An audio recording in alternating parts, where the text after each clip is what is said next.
Hi guys, just before this video starts, I'd like to say thank you for all the incredible support over the short time I've been making these videos. It's been just over 2 weeks and somehow we've managed to reach over 100 subscribers alongside the countless supportive comments across my channel. The support really does make all the difference to me and I hope we can continue to grow this small community and spread these creepy cases further across YouTube.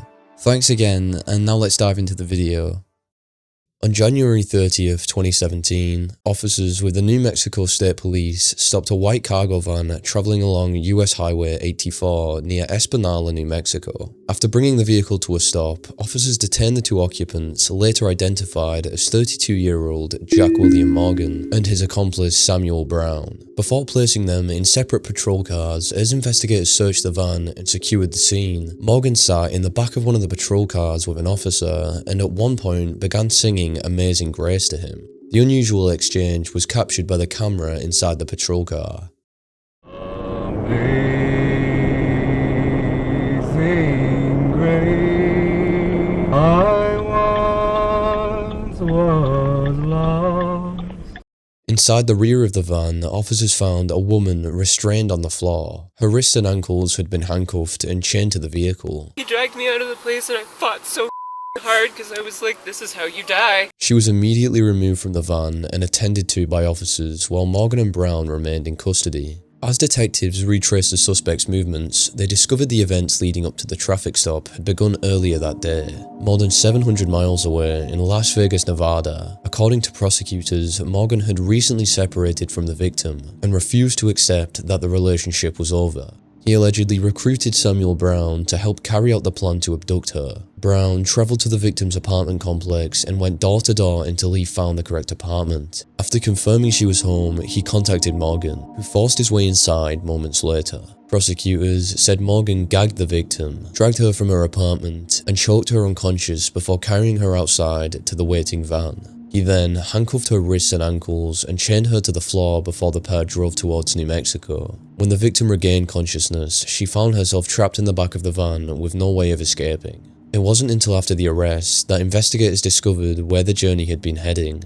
Hidden near Espinal, Morgan had carved out a cave into the side of the remote hillside. Prosecutors said he intended to keep the victim there, isolated from the outside world. Had officers not intercepted the van on US Highway 84, investigators believe he would have reached the site before anyone knew where she had been taken. The traffic stop thankfully brought the plan to an end before Morgan reached the cave. The investigation ultimately led to federal kidnapping charges. Brown later pleaded guilty while Morgan chose to stand trial before a jury. A devastating rollover crash in the small town of Paradise, California, would become one of the most controversial police incidents in the state's recent history. What initially appeared to be a tragic traffic collision soon developed into something far more disturbing, promoting multiple investigations, public protests, and eventually a criminal trial against one of the officers who responded during the scene.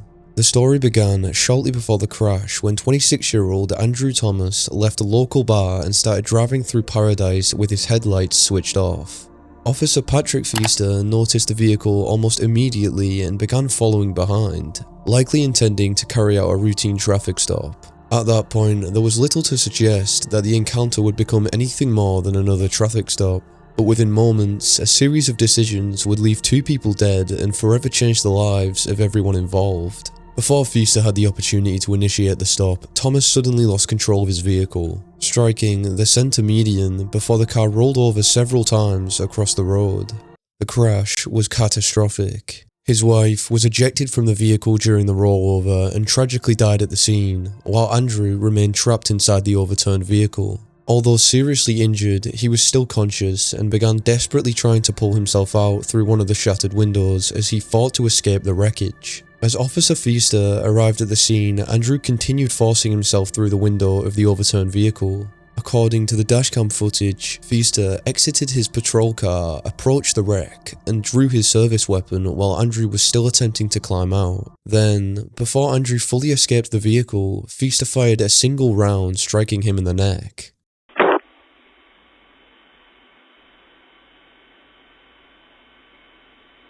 The bullet immediately paralysed Andrew, causing him to collapse back into the wreckage that he had been desperately trying to escape only seconds earlier. Although he survived the initial gunshot, his condition was critical, and after spending several weeks in hospital, Andrew Thomas died on December 19th from complications caused by the injury. What happened after the shooting would become just as controversial as the shooting itself. I've got an unresponsive female. I got a male in the car refusing to get out. Copy. Give your cross on Black Olive. Pearson. Copy. Black Olive and Pearson. Just her? No, there's a male in the car refusing to get out.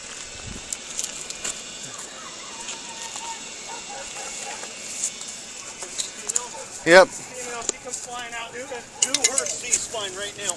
Okay, we got one. He's refusing to get out. Get out of the car, sir. You're not shot, sir. Get out of the car. Down here, and he hits right in here as I watch him come through. He was trying to get away from me. Sir, you need to come out of the car. The car is still on, and I don't want you to get hurt. Right up here. What do you mean you got shot? Yeah, I was right there. I saw it. Did you get shot at the cantina? Who shot you? The cop did not shoot you. Investigators later determined that approximately 11 minutes passed before Feaster informed dispatch that he had discharged his firearm. Despite Andrew repeatedly telling those at the scene that he had been shot, detectives also noted that no spent shell casing was immediately recovered, while the dashcam footage appeared to show Feaster searching the ground near the crash site before additional officers arrived, raising further questions about his actions in the minutes that followed. Despite the circumstances, prosecutors initially announced that they would not be filing criminal charges against Feaster, a decision that sparked widespread criticism and protests from members of the public who believed the dashcam footage was warranted a trial. As pressure mounted and the case continued to receive attention, the decision was eventually revisited, allowing a jury to hear the evidence for themselves. By the time the trial began, Feaster had already been dismissed from the Paradise Police Department. Jurors were shown the dashcam footage, heard testimony surrounding the shooting, and examined the officer's actions before and after the incident. After deliberation, they found Patrick Feaster guilty of involuntary manslaughter, concluding that his unlawful actions had directly led to Andrew Thomas's death. Although the guilty verdict brought a degree of accountability, it did little to answer the question that most people continue to ask after watching the footage. Why did a man who had just survived a catastrophic rollover crash end up being shot while trying to crawl to safety? It's a question that has been debated ever since the incident. Regardless of the opinions, the case remains one of the most unusual and controversial police shootings in recent memory, serving as a reminder that life-changing decisions can be made in a matter of seconds, and that the consequences of those decisions can continue to be examined for years afterwards. We got every cop at Essex out here at night. In August of 2021, a routine traffic stop in Baltimore would unexpectedly uncover a case so disturbing that many officers at the scene would later describe it as something they would never forget. It was late on the evening of August 4th when Baltimore County Police stopped a car for speeding. But what initially appeared to be a routine traffic violation quickly began to unravel after officers discovered the driver, 33-year-old Nicole Michelle Johnson, wasn't carrying a valid driver's license, had no insurance, and was driving with fraudulent temporary registration plates, leaving police with no choice but to impound the vehicle. As officers explained how the car would be towed, Johnson responded with a series of strange remarks, telling them, "It doesn't matter, I won't be here in 5 days," before adding, "Y'all are gonna see me on the news." Statements that immediately caught the officers' attention but gave little to no indication of what they were about to discover. Before the vehicle could be towed, Johnson began removing belongings from the boot, carrying out several bags before eventually lifting a large clear rubbish bag that the officers immediately noticed was covered in maggots, as well as the bag producing a strong smell of decomposition, prompting one of them to ask what was inside. Johnson initially claimed the bag only contained blankets, but after being instructed to open it, the officers discovered a suitcase hidden beneath the fabric, and as she reluctantly pulled the blankets away, they were met with the decomposing body of a young child. Pretty close. All pretty close. Open it up, ma'am. I did. Unroll the whole thing.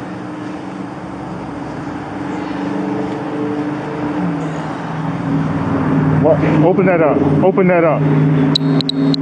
What the f? Get the f***ing in! Put your hands up!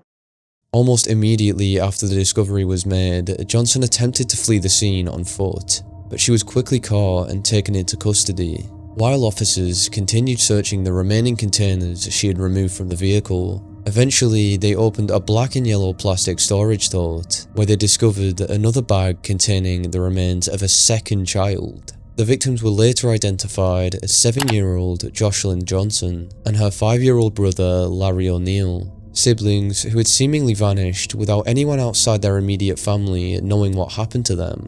And as the detectives began investigating, they realised the case stretched back years rather than months. According to the investigators, Johnson had been given custody of their children in 2019, after their mother, Dashelle Johnson, admitted she was unable to take care of them, believing they would be safer living with their aunt while she worked to get her life back on track. But after repeated attempts to contact her sister went unanswered and planned reunions never took place, communication eventually stopped altogether, leaving the children's mother with no idea she would eventually never see them again. During police interviews, Nicole Johnson allegedly admitted that Jocelyn had died after she repeatedly struck her for misbehaving. After which, rather than calling for medical assistance or reporting what had happened, she placed the child's body inside a suitcase and continued carrying it with her for months. She also mentioned to detectives that Larry had complained of feeling tired before lying down and never waking up again, claiming she noticed blood on one of his legs but never sought medical attention, instead deciding to place his body inside a plastic storage container before eventually storing it alongside his sister in the boot of her car, where both deceased children would remain until the traffic stop exposed everything.